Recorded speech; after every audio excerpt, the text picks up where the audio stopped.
temas. Saludo con mucho gusto al maestro Ricardo Sevilla, periodista de larga trayectoria, escritor, columnista, fundador y conductor de su espacio en YouTube, Los Datos Duros, orgullosamente miembro de esta familia sin censura y el terror de esta fachiza en las redes sociales. Querido Ricardo, pues mucho que seguir escarbando en este tema de la detención del Mayo Zambada, si fue una entrega, si fue negociada, por qué unos sabían, otros no sabían, y todo esto que en algún momento ya pasamos con aquella captura de Joaquín El Chapo Guzmán, por la relevancia que tienen los personajes. ¿Cómo estás, Ricardo?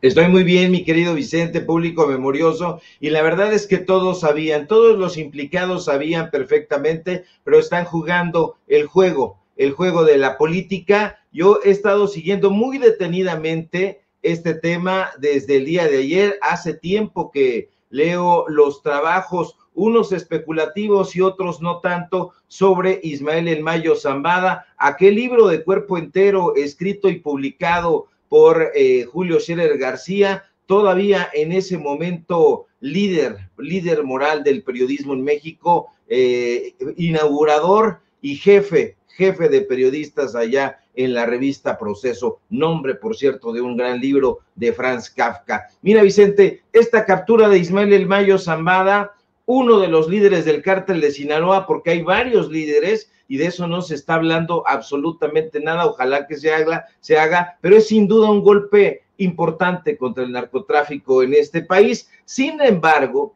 como bien señala el presidente López Obrador, como lo ha señalado hoy en la conferencia mañanera, y no se va a tocar el tema en las mesas de la derecha, el problema de fondo no es solo detener a los capos, sino atender las causas que originan el narcotráfico y sobre todo el consumo de drogas. Eso no se está haciendo, eso no se está viendo, eso no se está discutiendo. Ahora, algunos expertos especulan que la detención del Mayo podría deberse a un acuerdo entre el gobierno mexicano y Estados Unidos o a labores de inteligencia, pero esas son, como bien apuntaste, especulaciones, elucubraciones en las rodillas. Ya escuchamos a Ciro Gómez Leiva completamente enloquecido, yéndose a la yugular de Rosa Isela Rodríguez, ahí, como dices tú y Toño, en la cueva de los malandros. Pero mira, Vicente, más allá de todo este terreno fangoso de las especulaciones, independientemente de cómo haya ocurrido esta detención, es crucial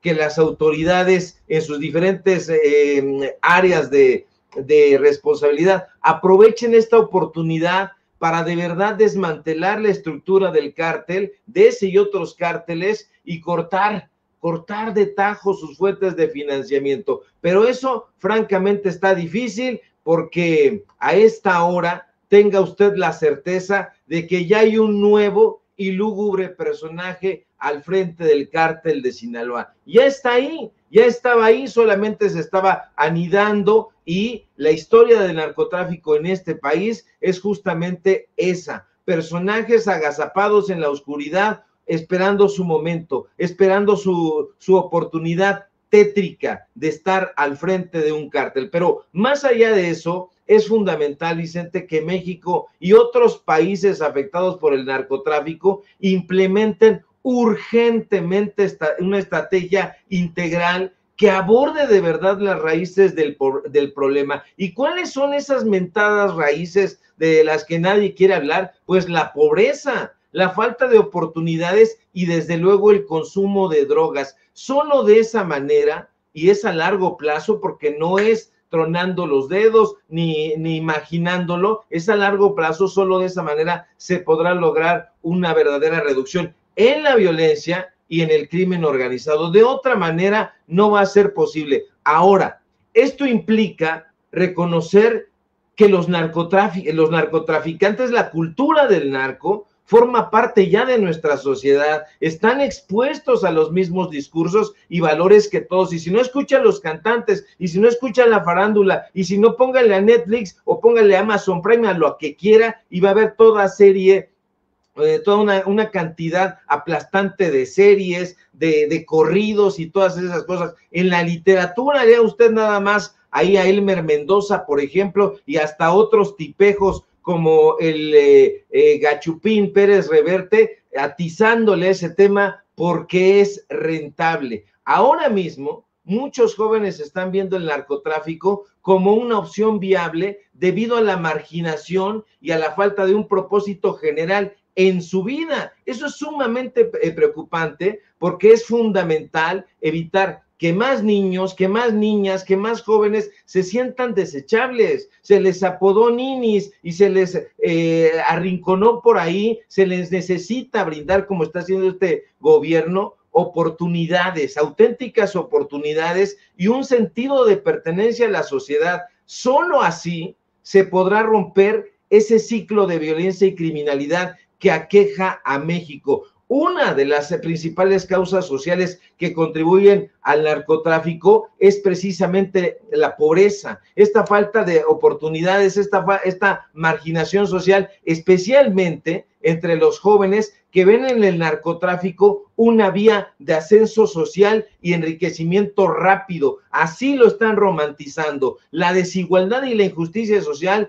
también, con una estructura social desequilibrada, pues donde hay muchas personas que carecen de empleo, que carecen de posibilidad de vivienda, que carecen de acceso a servicios básicos, inmediatamente pues les ponen el cebo del narcotráfico y van corriendo. La corrupción, la complicidad de sectores de la clase política, los delincuentes de cuello blanco, los empresarios, las fuerzas de seguridad que están metidas hasta el tuétano con el crimen organizado, han permitido el arraigo del narcotráfico en la sociedad. Esta demanda de drogas, especialmente en Estados Unidos, que genera enormes ganancias para los cárteles y alimenta el negocio del narcotráfico, tampoco se ha atendido como debería. Ahora, la crisis de valores, el facilismo de una sociedad que ha naturalizado el enriquecimiento ilícito, el consumo de drogas como una suerte de éxito y de felicidad, carajo, está de la jodida. Perdónenme usted el exabrupto, pero estoy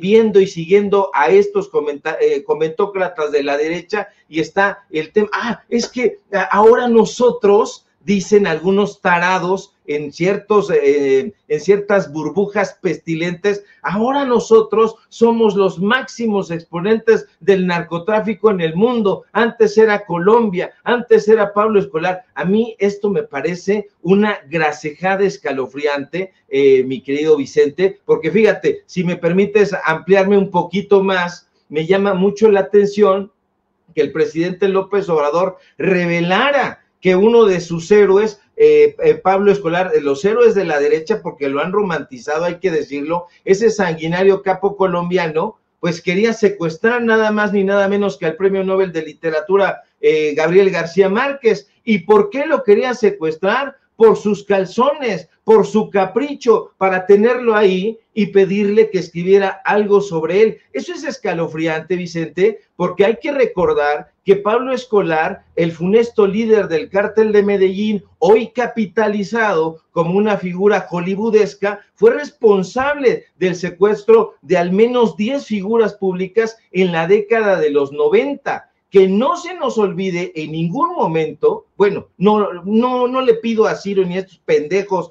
que lo recuerden porque no lo han leído, pero que no olvide la gente que sí lee, que sí está informada, que por ejemplo la periodista y abogada Diana Turbay fue secuestrada en agosto de 1990 por el famosísimo grupo de los extraditables comandados por el miserable Pablo Escobar, que pretendía presionar al entonces presidente César Gaviria para que derogara el tratado de extradición.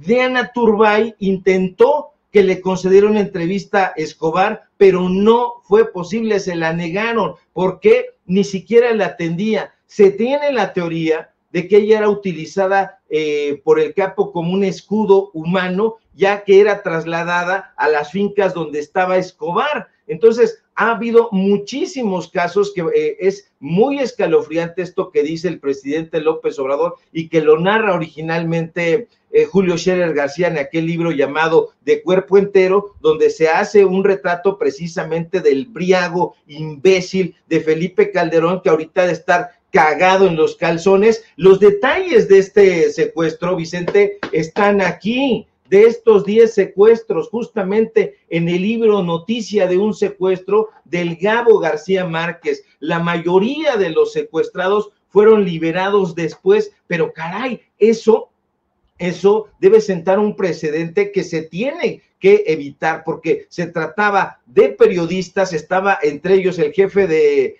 redacción del Tiempo, que fue secuestrado en septiembre de 1990, y por sus críticas al narcotráfico. Aquí está la carta que Gabriel García Márquez escribe. Mira, nada más estoy hasta temblando del pinche coraje, perdóname, Vicente, pero Maruja Pichón y su esposo, Pachón y su esposo, que ella era directora del Fondo Nacional de Cine, también fueron víctimas del secuestro masivo ordenado por Pablo Escobar. Eso es lo que se está romantizando ahí en la derecha, y eso es lo que están tratando estos personajes de alentar. Felipe Calderón no es un héroe, nunca lo fue. Que lo defiende el imbécil de su hijo, pues eso ya se entiende, va en la misma estela y en el mismo camino de estupidez, de corrupción y de mediocridad. Pero estas cosas duelen muchísimo. ¿Qué pretendía Pablo Escobar?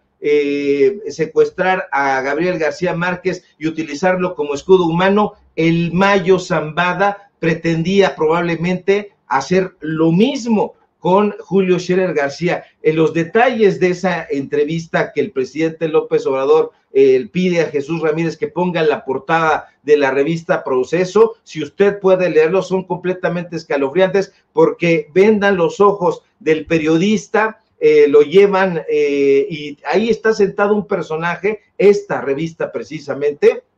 Entonces es tremenda, cuando todavía la revista Proceso, mi querido Vicente, valía la pena de ser leída. Pero ya me extendí y ya me encabroné. Estoy viendo